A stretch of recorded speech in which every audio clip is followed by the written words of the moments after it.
감사드립니다. 군부대 정문 근무는 대단히 중요합니다. 그래서 이 정문 근무자에게 지침이 있어요. 특별히 밤에 근무하는 사람은 긴장하고 근무해야 됩니다. 차가 출입을 할 때 정지, 라이트 꺼, 시동 꺼, 안 부어, 그럼 하늘, 땅, 이래야 됩니다. 그래야 이제 출입이 되거든요. 군대 용어가 익숙하지 않은 전라도 출신 이등병이 정문 근무를 서게 됐어요. 한밤에. 그래가지고 그만 졸아버렸어요. 한밤에 근무를 하다가 그만 졸아가지고 세상에 졸다가 보니까 차가 슉 들어오는 거예요. 그 지침대로 이등병이 나가가지고 손을 탁 겨누면서 그 말해야 되잖아요. 세 마디를 해야 돼요. 세 마디. 암구어까지 네 마디. 근데 졸다가 나와 정신이 없어가지고 본토 발음이 나온 거예요. 먹어! 라이트 꺼불고! 시동 꺼불안게! 그래가지고 이 병사는 제대할 때까지 꺼불안게! 라고 제대했대요. 꺼불안게 별명을 얻어가지고 이 전라국 사람이 서울 가서 말하면 태죽이 납니다. 금방 알아버려. 너 전라도 사람이구나. 말투를 보면 이게 태죽이 납니다. 태죽이라는 말은 흔적이라는 말입니다. 유식하게 하면 헬라어로 스티그마예요. 스티그마. 우리는 어디 가든지 흔적이 남습니다. 예수님이 이 땅을 떠나면서 강력한 태죽을 남기셨는데 그게 뭐냐? 교회입니다. 교회. 에베소서 1장 23절에 교회를 그리스도의 몸이라고 합니다. 주님이 33년 사시고 떠나면서 그 존재 자체를 완전히 감춰버린 게 아니고 교회를 당신의 분신으로 남기고 떠난 거예요. 교회는 뭐냐? 주님의 분신이에요. 주님의 몸이에요. 주님의 흔적이에요. 아멘입니까? 주님은 우리 교회에 12,120 비전을 주셨어요. 20개의 교회를 세우라는 것입니다. 그래서 감사하게 2015년부터 우리는 하나님이 주신 은혜를 따라서 교회를 세우기 시작했는데 이번에 제11호 실로암 신학교 예배당 체프, 12호 메타크라이 교회, 13호 선교사관, 14호 꼬모따 교회, 16호 크리스나이 교회. 코로나 때문에 가지 못했지만 이 3년 어간에 이렇게 4개의 교회와 1개 선교사관을 세우게 하셔서 전부 그걸 헌당하고 왔습니다. 얼마나 감격이 벅차고 얼마나 눈물이 나는지 주체할 수가 없었어요. 그 감격을 우리 모두가 함께 누렸으면 참 좋았겠는데 오늘 오후 예배 오시면 그 감격을 한번 누릴 수 있어요. 영상을 통해서 또 간증을 통해서 저도 주보에 글을 꼬모따 이야기라고 하는 그 감격을 실었습니다. 여러분 꼭 한번 읽어보시고 주님은 이 땅에 여전히 교회를 세우기를 원하신다. 왜? 교회는 주님의 몸이기 때문에, 교회의 흔적이기 때문에. 그래서 교회가 중요해요. 이 교회를 세워가는 모습이 사도행전에 등장을 합니다. 그래서 사도행전의 별명이 뭐예요? 교회행전이에요. 성령 충만한 사도들이 증인이 되어서 증인행전을 쓰다 보니 가는 곳마다 교회가 세워집니다. 그래서 사도행전을 가리켜 교회행전이다 그렇게 말하죠. 예루살렘 교회, 안디옥 교회, 갈라디아 교회, 에베소 교회, 빌립보 교회, 그리고 성령 충만한 유진별 선교사님이 이 광주 땅에 오셔서 양림교회를 세우고 박림교회를 세워서 오늘 우리가 이렇게 함께 예배드리게 된 줄로 믿습니다. 교회 행전을 계속 썼다 그 말입니다. 그래서 우리 교회도 계속해서 앞으로 교회를 세워가야 되는 것이고 하나님이 세우신 우리 박림교회가 계속해서 세워져 가야 될 줄로 믿습니다. 아멘. 교회는 주님의 영광스러운 몸이에요. 교회 주인 되시는 주님은 우리 교회가 어떤 교회로 세워져 가기를 원하실까요? 주님은 예루살렘 교회를 그 모델로 우리에게 제시해 주고 계세요. 너희 교회가, 우리 방림교회가 예루살렘 교회와 같은 교회가 되면 좋겠어? 라고 우리에게 모델로 원형의 교회를 우리에게 제시하고 계세요. 그러므로 여러분, 주님은 오늘 이 말씀을 통해서 우리 방림교회가 예루살렘 교회와 같은 그런 초대교회를 세워가면 좋겠다라는 그 뜻이 있으니 우리가 말씀을 통해 깨닫고 우리 교회를 그렇게 세워가기를 주의 이름으로 축원합니다. 예루살렘 교회가 어떤 교회예요? 오늘 본문 6장 7절에 그 교회의 모습이 나와요. 세 가지 특징입니다. 6장 7절 한번 읽어볼까요? 시작. 하나님의 말씀이 점점 왕성하여 예루살렘에 있는 제자의 수가 더 심히 많아지고 허다한 제사장의 무리도 이 도에 복종하니라. 세 가지 특징이 나와요. 첫 번째가 뭐지요? 하나님의 말씀이 왕성했다 이거죠. 하나님의 말씀의 권위, 그 말씀이 왕성하게 확장됐다 이거죠. 두 번째, 제자의 수가 심히 많아졌다. 어중이 떠중이 교회만 들락날락하는 관중들이 아니고 제자가 많아졌대. 제자가. 여러분, 우리가 제자가 되기를 주의 이름으로 축원합니다. 벤치 워머라는 말이 있어요. 벤치를 데우는 사람이라는 거거든요. 여러분, 교회 의자가 장이자 벤치잖아요. 벤치만 데우고 가는 사람이 아니라 제자가 돼야 되는 제자. 그래서 예루살렘 교회의 두 번째 특징, 큰 특징이 뭐예요? 제자의 수가 심히 많아졌대. 부흥하는 교회, 강력한 부흥의 역사가 있었대. 세 번째, 허다한 제사장의 무리도 이 도에 복종했다. 당시에 최고의 세상의 실력자들은 제사장입니다. 가장 영향력 있는 사람들이에요. 근데 그 영향력 있는 세상의 사람들이 복음의 도 앞에 무릎을 꿇었다는 거예요. 교회를 존중했다는 것이고 복음 앞에 무릎을 꿇었다는 것입니다. 세상에 영향력을 미쳤대요. 그게 예루살렘 교회였대요. 할렐루야. 여러분, 이런 교회가 되기를 주의 이름으로 축원합니다. 이런 교회를 이루어야 될 줄로 믿습니다. 우리 교회가 그렇게 되기를 원하세요. 예루살렘 교회는 세워진 지 얼마 되지 않은 신생 개척교회입니다. 그런 예루살렘 교회가 강력한 영향력을 미치고 있었단 말입니다. 어떻게 이런 역사가 일어날 수 있었을까요? 예루살렘 교회가 처음부터 아무 문제 없이 일사천리로 처음부터 이렇게 됐을까요? 그렇지 않습니다.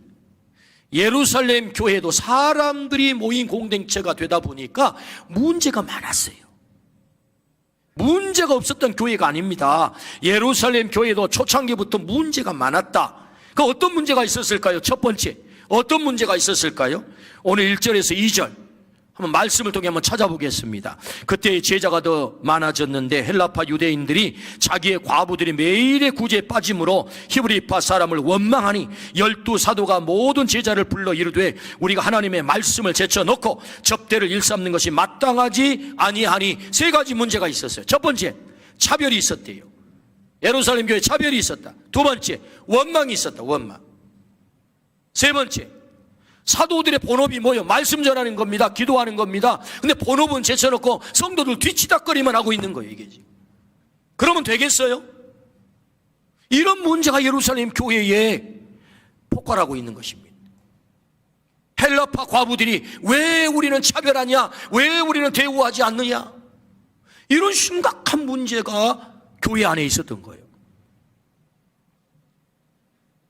제자들이 일부러 차별하려고 해서 차별한 건 아닐 거예요. 3,000명이 회개하고 돌아오고 5,000명이 회개하고 돌아오다 보니까 교회가 폭발적으로 성장하다 보니 이렇게 문제들이 많이 발생을 하게 된 거죠. 왜? 사람 공동체니까. 우리 교회에도 이런 불만이 있을 수 있어요. 우리 교회도 문제가 없는 게 아닙니다. 한번 잘 들어보십시오. 왜 그 사람에게만 눈길을 줍니까? 왜 그 사람하고만 친합니까? 왜 그 사람하고만 더 많이 어울립니까? 뭐 생긴 게 더 많습니까? 왜 그 사람하고는 힘있게 악수하고 나랑은 설렁설렁 악수합니까?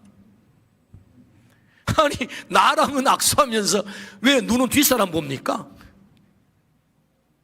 여러분, 그러면 안 됩니다. 근데 그럴 때가 있어요.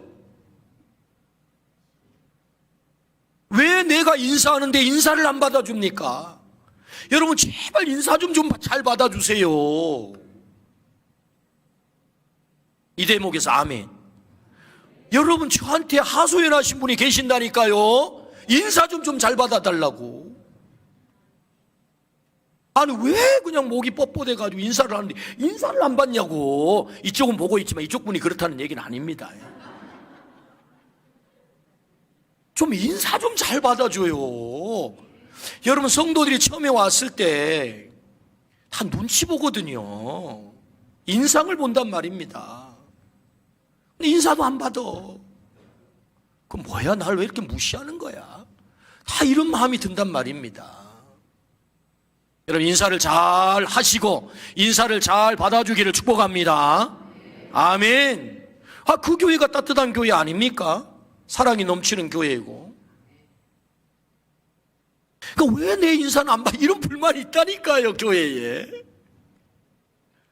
왜 그 사람은 득달같이 신방 가고 나는 신방 안 해줍니까? 불만이 있어요. 교회에 내 문제가 없으면 좋겠는데 차별이 있고 원망이 있습니다. 예루살렘 교회도 그랬대요. 여러분, 누가 목회했죠, 예루살렘 교회를? 세상에 예수님 직접 제자 12목사님이 계셨다니까요. 그 능력 많은 베드로 목사님, 사랑 많은 요한 목사님, 빌립 목사님, 그 목사님들이 목회를 했는데 문제가 있었어요. 여기 김원호 목사는 제비 안 돼요.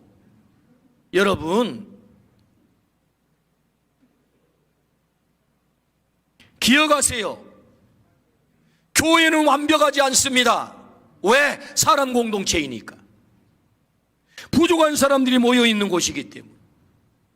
업그레이드 시켜볼까요? 그럼 예수님이 담임 목사님으로 계셨던 교회는 어땠을까요? 아니, 목사님 무슨 듣도 보지도 못한 예수님 교회가 어디 있대요?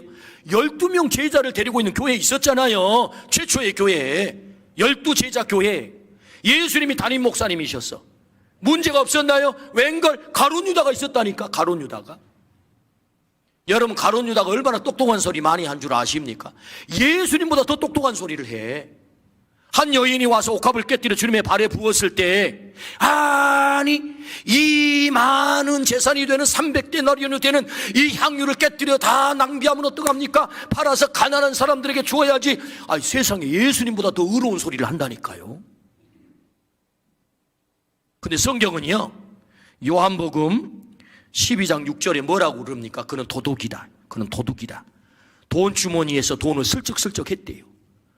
예수님 제자 교회의 회개를 맡은 이 회개가 횡령을 했다니까요. 예수님 곁에 도둑을 뒀다는 것입니다. 문제가 없었나요? 문제가 있었다고요. 기억하세요. 지상의 교회는 완벽하지 않습니다. 그럼 결국 배신하잖아요.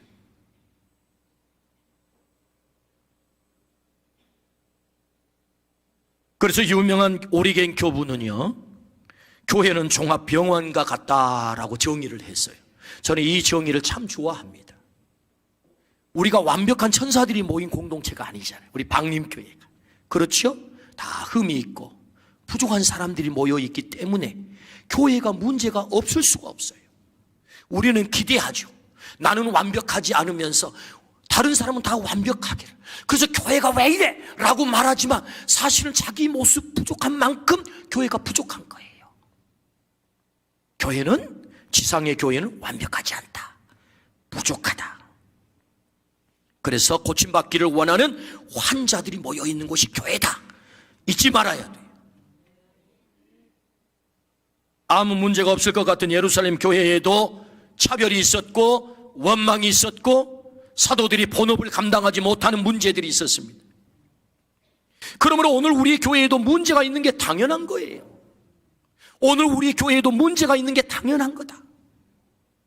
여기서부터 출발해야 된다.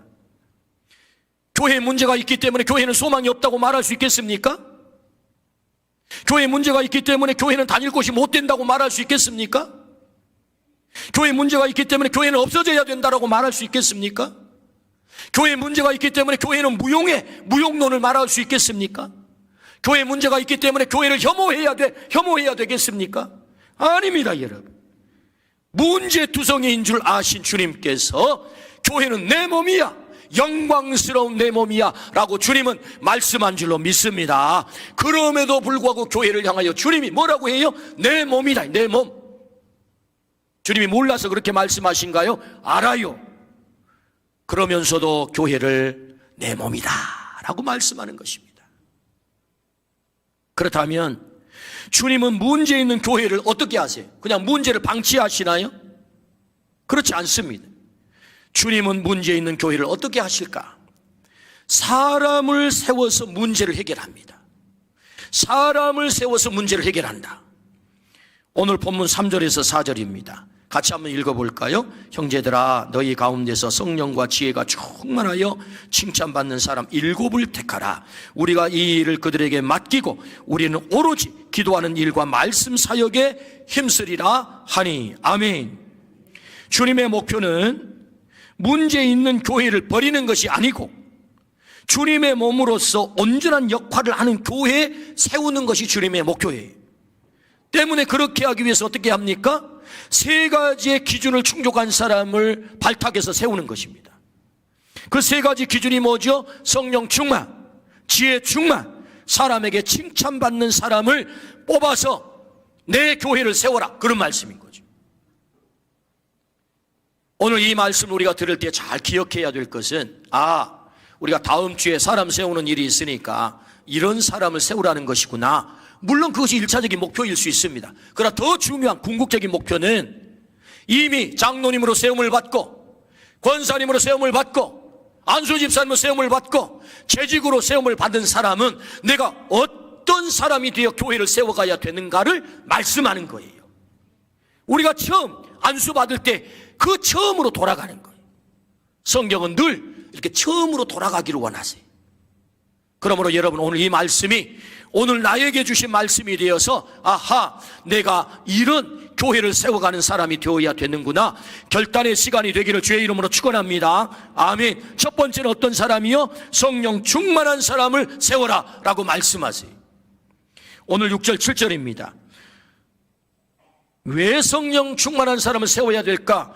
16장 6절에서 7절 같이 읽습니다. 시작. 성령이 아시아에서 말씀을 전하지 못하게 하시거늘 그들이 부르기아와 갈라디아 땅으로 다녀가 무시아 앞에 이르러 비두니아로 가고자 했으되 예수의 영이 허락하지 아니하시는지라. 앞에는 성령으로 나왔다가 뒤에는 뭐로 나와요? 예수의 영으로 나와요. 그러니까 성령 이코르 뭐예요? 예수님의 영인 것을 우리는 알게 돼요. 성경은 성령이 예수님의 영이다 그래요. 왜 성령 충만한 사람을 일꾼으로 세워야 되는가? 성령은 오늘도 예수님의 영이기 때문에 예수님의 몸을 세워간단 말입니다. 누가? 성령님이. 성령 충만한 사람이 예수 충만한 사람이에요. 예수 충만한 사람은 반드시 교회를 세우게 되어 있습니다. 예수님이 그걸 원하니까. 당신의 몸을 세우기를 원하니까. 그래서 첫 번째 일꾼으로 세움받는 사람은 예수 충만한 사람, 예수님의 영으로 성령으로 충만한 사람을 세워라 라고 말씀을 하세요. 성령 충만은 예수님과 온전히 하나가 된 사람이죠. 그러므로 예수님과 온전히 하나가 된 사람은 예수님의 몸을 어디에서든지 세워가기를 원하는 것입니다. 오늘 우리 모두가 예수님의 몸, 성령 충만하여 예수님의 몸을 세우기를 주의 이름으로 축원합니다. 아멘. 교회의 일꾼은요, 하나님과의 관계가 중요해요. 그러니까 성령 충만하다는 말은 하나님과의 관계가 해결이 됐다 그 말입니다. 이 수직적 관계, 하나님과 나, 이 수직적 관계가 해결이 됐다 그 말이에요. 성령이 충만하면 우리에게 권능이 나타나요. 사도행전 1장 8절에 이렇게 말씀하시죠. 오직 성령이 너희에게 임하시면 너희가 권능을 받고, 듀나미스, 권능. 이 권능에는 두 가지의 권능이 있어요. 하나는 외적 권능, 하나는 내적 권능. 외적 권능은 우리의 사역을 위해서 필요한 은사를 말해요. 고린도전서 12장에 9가지 은사가 나와요. 지지 및 신능의 영방통, 9가지를 저는 그렇게 외웠어요. 지혜의 말씀의 은사, 지식의 말씀의 은사, 믿음의 은사, 신유의 은사, 예언의 은사. 그 다음 또 뭡니까? 예언의 은사, 능력 행함의 은사, 영분별의 은사, 방언의 은사, 통변의 은사, 지지 및 신능의 영방통. 이게 뭐죠? 우리의 사역을 위해서 하나님이 은사로 주시는 이 외적 은사예요. 외적 은사. 여러분, 우리에게 이 은사가 있기를 주의 이름으로 축원합니다. 이 권능이 있기를 축복합니다. 이 권능이죠. 근데 여러분, 권능이 외적 권능만 받으면 안 돼요. 내적 권능을 받아야 된다. 그 내적 권능이 뭐냐? 성령을 통해 우리에게 주시는 내적 권능은 성령의 9가지 열매, 갈라디아서 5장 22절 23절, 사랑과 희락과 화평과 오래 참음과 자비와 양성과 온유와 충성과 절제다. 할렐루야. 이걸 통칭하여 예수님의 성품이라고 합니다.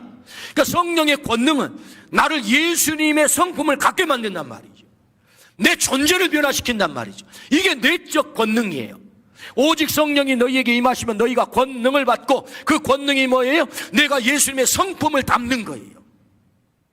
9가지 성령의 열매는 예수님의 성품인데 내 삶 속에서 그것이 나타나게 만든단 말이죠. 다시 말하면 본능에 충실한 나를 극복하고 예수님의 성품이 내 삶 속에 나타나도록 하는 것, 그게 뭐예요? 성령의 권능이다. 그러니까 성령 충만하면 이 권능을 받아서 자기를 극복하게 되는 것입니다. 자기를 극복할 때 우리는 교회를 세워갈 수 있는 거죠. 주님의 몸인 교회를 세워갈 수 있는 거예요. 그래서 성령 충만한 사람 세워라, 그렇게 말씀하지요. 왜 교회가 시끄럽습니까? 예수님의 영으로 충만하지 않고 나로 충만하기 때문이죠. 자기 극복이 안 되니 시끄럽습니다. 예수님 성품으로 충만해야 되는데 자기 꼬라지로 충만한 거예요. 그러니까 교회가 시끄러운 거죠. 그러므로 성령 충만한 사람, 오늘 우리 모두가 성령 충만한 사람 되어 예수 충만되기를 주의 이름으로 축원합니다. 그렇다면 여러분, 어떻게 그 사람이 성령 충만한지를 알 수 있을까요? 어떻게 분별할 수 있을까요? 8가지 기준을 가지고 우리 스스로를 한번 점검해 봐요. 만약에 거기에 미치지 못한다면 그 목표를 향해서 나가기를 주의 이름으로 축원합니다. 첫 번째, 하나님이 가장 좋아하시는 예배를 소중하게 여기는가? 그게 성령 충만의 분별이에요. 예배를 소홀히 한다? 그 사람 성령 충만하기가 어렵습니다. 왜? 예배자를 오늘 또 주님은 찾으세요. 너희 몸을 거룩한 산 제물로 드리라. 너희가 드릴 영적 예배다. 주님은 예배를 무엇보다도 소중하게 여겨요. 두 번째, 성령 충만한 사람은 주님의 일에 우선순위를 두고 있는 사람입니다. 내 일이 우선순위가 아니에요. 주님의 일에 우선순위. 세 번째, 성령 충만한 사람, 주의 나라와 의를 위해서 물질과 시간을 얼마나 더 많이 사용하고 있는가가 기준이에요. 네 번째, 행동을 할 때 말씀이 기준이 되는가? 그 사람이 성령 충만한 사람. 다섯 번째, 이 일을 결정할 때 기도로 하나님의 뜻을 묻는가? 그 사람이 성령 충만한 사람입니다.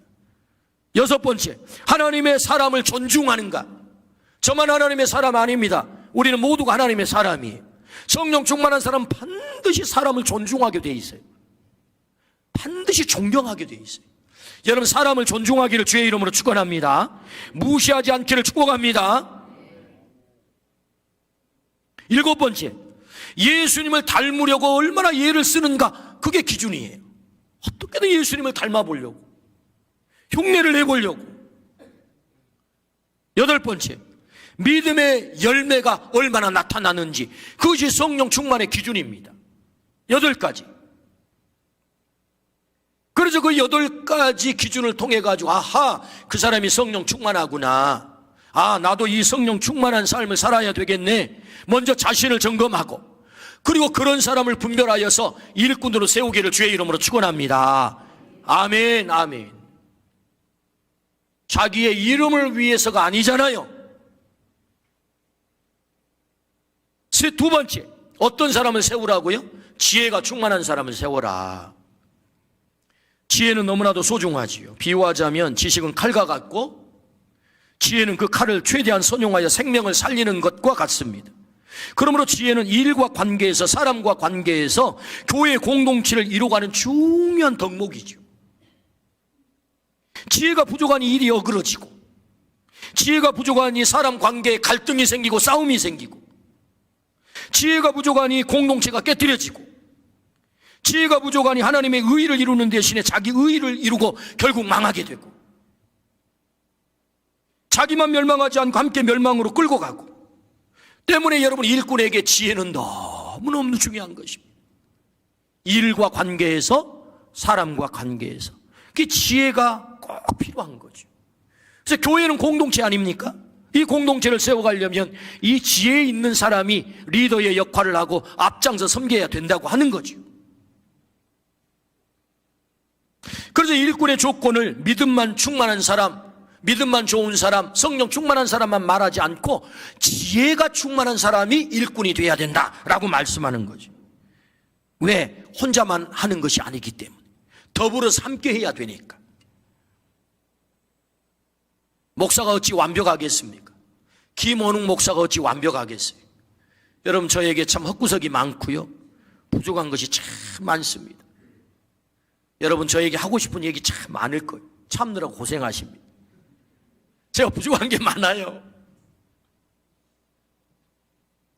이번 단기 선교를 하면서 차로 이동하는 시간이 많았어요. 한 팀원이 많이 사용하는 단어가 하나 있었어요. 그게 뭐냐? 가오라는 단어입니다. 가오. 사람이 가오가 있어야지. 가오 빠지게 말이야. 가오라는 말 많이 쓰잖아요. 그래서 제가 사전을 찾아봤어요. 도대체 가오라는 뜻이 뭐냐 했더니 일본 말에서 유래가 됐는데, 얼굴이라는 뜻을 갖고 있고, 체면 혹은 폼생 폼사 그러잖아요. 폼이라는 뜻을 갖고 있대. 그러니까 사람이 가오가 있어야지, 이 말은 체면이 있지, 폼이 있지, 이런 말과 같은 말이죠. 이 가오라는 말을 굉장히 많이 써요. 그러면서 대화 중에 그분이 이런 말씀을 하셨어요. 저는 목사님의 가오를 세워주기 위해서 애를 쓰고 있다는 거예요. 그 말을 들으니까 너무 감사한 거예요, 제가. 그래서 제가 질문을 했어요. 아니, 왜 목사의 가오를 세우려고 그렇게 애를 씁니까? 그랬더니 그분의 대답이 이랬어요. 목사님은 우리 교회의 최종적 리더입니다. 리더는 사기가 중요합니다. 사기를 꺾어버리면 아무것도 안 됩니다. 더군다나 목사님이 뭘로 리더를 하겠습니까? 저처럼 합기도, 유도, 태권도, 종합이 12단 주먹으로 리더를 하겠습니까? 그러시더라고요. 그리고 또 하시는 말씀이, 무슨 돈이 많아서 금력으로 리더를 하겠습니까? 아니 뭐 나이가 많아가지고 인생 경륜이 많아서 나이로 리더 하겠습니까? 우리 교회 형님들이 많아요. 누나들도 많고. 나이로 리더를 하겠습니까? 인생 경륜으로 리더 하겠습니까? 오직 하나님이 주신 권위 하나로 리더를 하시는데 가오가 떨어지면 어떻게 하겠습니까? 그러는 거예요. 그래서 저는 목사님의 가오를 세우기 위해서 애를 쓴다는 거예요. 그 얘기를 들으니까 참 제가 감동이 됐어요. 그렇구나. 이렇게 귀한 분들이 곁에 계셔서 목사를 세워주려고, 목사의 사기를 떨어뜨리지 않으려고 애를 쓰는 그런 분들이 계셔서 정말 부족하지만 제가 이 일을 감당하고 있구나. 지혜가 충만한 분들을 붙여주셔서 제가 이 일을 감당하고 있구나, 제가 깨닫게 됐어요. 여러분, 서로의 사기를 세워주는 것은 지혜입니다. 우리가 함께 더불어 신앙생활을 하면서 함께 한 가족이 되어, 여러분, 우리 가족, 피를 나눈 가족, 우리 예수 그리스도 안에서 가족들이 서로가 서로를 세워주기를 주의 이름으로 축원합니다. 가오를 세워주기를 축복합니다. 당신 최고라고 격려하기를 축복합니다. 여러분, 여러분의 자녀의 사기를 꺾으면 다 죽는 거예요. 세워줘야지. 괜찮아. 하나님이 계시잖아. 좀 부족하긴 해도 뭐 점수 그렇게 많이 안 나오도 괜찮아. 다 살 길이 있어. 하나님이 길을 여실 거야. 할렐루야. 여러분 좀 사기를 세워주기를 주의 이름으로 축원합니다. 99번 떨어져서 100번째로 합격할 거야. 좀 사기를 주라고요. 너는 원래 싹수가 노래. 이런 말 제발 하지 말고.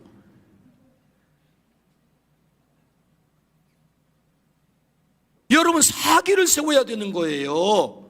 그게 지혜입니다. 그게 지혜. 사람을 세워주는 것이 지혜다. 할렐루야. 어떤 분은 조용히 저를 찾아와요. 아주 온유하고 부드럽게 사랑의 마음으로 제 감정이 상하지 않도록 제 부족한 아픈 부분을 말씀을 하시는데 제 기분이 상하지 않도록 자존심이 꺾이지 않도록 그렇게 해서 조심스럽게 말씀해 주시는 분이 계세요. 얼마나 감사한지. 꼭 내가 들어야 될 얘기거든요. 그게 지혜죠. 그게 지혜죠. 목사의 부족한 부분을 공개적으로 많은 사람이 있는 데서 할 수 있죠. 우리 성도들 사이에도 역시 어느 분을 탁게 돼가지고 그렇게 할 수 있죠. 공개적으로. 우리가 통상 이렇게 말하지 않습니까? 내가 못할 말 했냐고. 나는 할 말을 하는 사람이라니까. 내 말이 어디 틀렸어? 이래 가면서 말이 자존심을 상하게 하고 사기를 꺾고 기분을 나쁘게 만듭니다. 여러분 한국 사람 기분 나쁘면 천국도 안 갑니다. 기분 나쁘면 천국도 안 가요. 지혜가 부족한 거지. 여러분 우리가 꼭 그 사람에게 하고 싶은 아픈 얘기가 있어요. 꼭 해주고 싶은 아픈 얘기가 있다고요. 근데 여러분 그 얘기를 왜 하는 겁니까? 내 그냥 화풀이 대상으로? 화풀이 하기 위해서? 그런 건 아니잖아요. 그 사람의 변화를 위해서 우리가 얘기하는 것 아닙니까? 궁극적인 목적은? 그렇다면 여러분 그 사람의 변화가 목적이라면 우리가 말을 다 내뱉었다고 다 되는 건 아니잖아요. 지혜롭게 말해야 되지 않겠습니까? 지혜는 생명을 살리는 것이고 지혜는 공동체를 세우는 것이고 지혜는 모두의 기쁨을 가져오는 것이고 지혜는 사기를 꺾지 않는 것이고 지혜는 그 사람의 가오를 살려주는 것이고 그래서 지혜가 있는 사람에게는 평화가 있잖아요. 이 사람이 지혜로운 사람이죠. 여러분 이런 사람이 되기를 주의 이름으로 축원합니다. 아멘. 때문에 그 사람이 지혜가 충만한 사람인가를 구별하기 위해서는 그 사람이 공동체를 세우는 사람인지 사기를 북돋아주는 사람인지 그 사람은 살리는 일을 하는 사람인지 그 사람에게 평화가 있는지 요걸 보면 알아요. 그 사람은 지혜로운 사람이구나. 여러분 이런 일꾼을 세우기를 주의 이름으로 축원합니다. 아멘. 세 번째 어떤 사람을 세워야 됩니까? 사람들에게 칭찬받는 사람이래요. 절묘하잖아요. 여러분 어떤 물체가 균형을 잡기 위해서는 사발이 아니에요. 사발은요 이게 바닥이 고르지 않으면 뒷동거리입니다. 뒷동. 그러나 산발은 반드시 균형을 잡아요. 어떤 형태가 어느 지형에 놔도 산발은 이렇게. 그래서 사진기는 산발이에요. 충남기도 산발이고. 주님이 우리에게 일꾼의 산발이를 제안해요. 성령 충만, 하나님과 관계에서 하나님과의 관계에 문제가 없고 지혜 충만, 일과 사람과의 관계에 문제가 없고 그 다음 사람들에게 칭찬 들어야 된다. 하나님만 알면 되지 사람은 몰라도 돼요. 아닙니다. 사람도 알아야 돼요. 사람도 칭찬해야 돼요. 그것이 조건입니다. 사람도 다 알게 돼 있어요.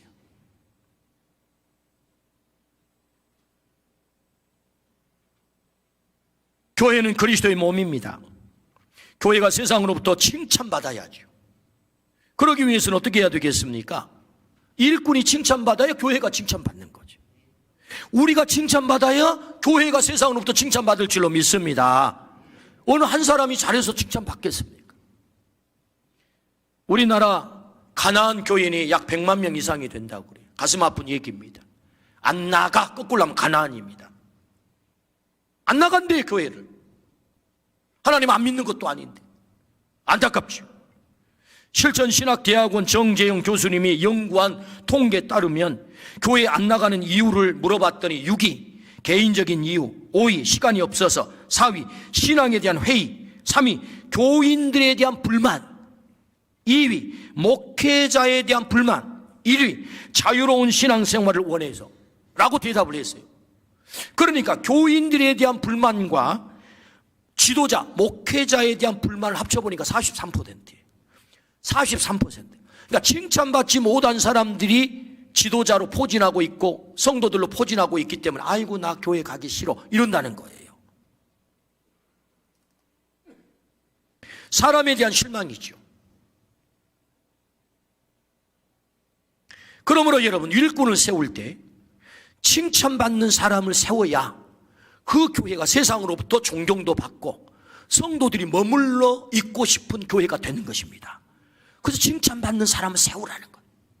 오늘 우리 모두가 칭찬받는 사람이 되기를 주의 이름으로 축원합니다. 칭찬은요, 적어도 신격을 갖출 때, 믿음을 갖출 때, 두 번째 인격을 갖출 때, 세 번째는 우리의 삶의 태도가 좋을 때, 네 번째는 윤리적으로 흠이 없을 때가 칭찬을 받는 거예요.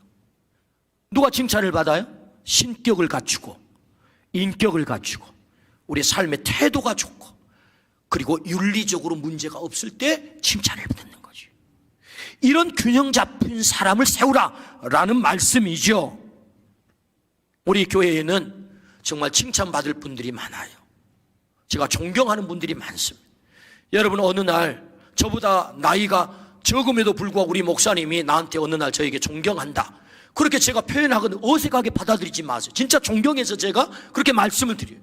제가 우리 성도들에게 존경한다는 말을 자주 합니다. 사랑한다는 말을 또 자주 해요. 여러분 1년에 한 번씩은 꼭 제 사랑의 고백을 들을 거예요. 맞습니까? 편지 받잖아요. 편지, 제 편지 제가 다 직접 씁니다. 여러분의 이름을 기억하면서 왔다 우리 목사님이 겁나게 나를 사랑하시네, 그렇게 받아들이면 돼요. 제가 존경합니다. 사랑합니다. 존경하니까. 처음부터 어떻게 칭찬을 듣겠어요? 우리가 주님 닮으려고 몸부림을 치다 보면 칭찬을 듣는 거지. 처음부터 완벽한 사람이 어디 있겠어요? 어제까지는 부족했지만 오늘부터 내가 새로운 마음을 먹고 그 성령에 사로잡혀서 예수의 영으로 충만해 내 안에 예수 그리스도의 향기가 드러나야 되겠다 결단할 때 그렇게 될 줄로 믿습니다. 어디 처음부터 되겠어요? 옛날에 꽃날에 그 사건 하나로 콱 찍어가지고 너는 절대로 안 돼, 이러면 안 됩니다. 여러분, 사람은 성령 안에서 언제나 변화가 가능하다. 그리스도 안에 있으면 새로운 피조물이라 이전 것은 지나갔으니 보라 새 것이 되었도다. 할렐루야. 주님을 향하여 오늘 결단하여 새롭게 출발하면 우리의 삶은 달라지는 것입니다. 그런 칭찬받는 사람을 세워라 라고 주님이 말씀하세요. 그럴 때 예루살렘 교회, 문제 많았던 예루살렘 교회도 주님이 세우기를 원하시는 주님의 몸으로서의 교회를 세워가게 됐다. 할렐루야. 오늘 우리 교회가 성령 충만한 사람으로 가득 차기를 축복합니다. 지혜가 충만한 사람들로 가득 차기를 축복합니다. 칭찬받는 사람으로 가득 차기를 축복합니다. 우리 자신이 그렇게 되기를 축복합니다. 그리고 그런 사람을 일꾼으로 세우기를 축복합니다. 아멘.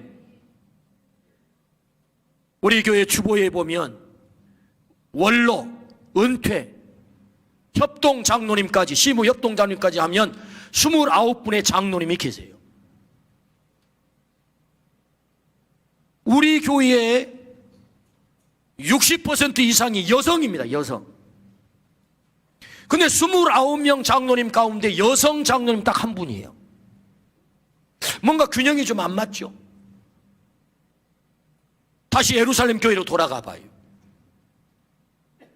예루살렘 교회가 일꾼을 세우기로 결정한 결정적인 이유가 뭡니까?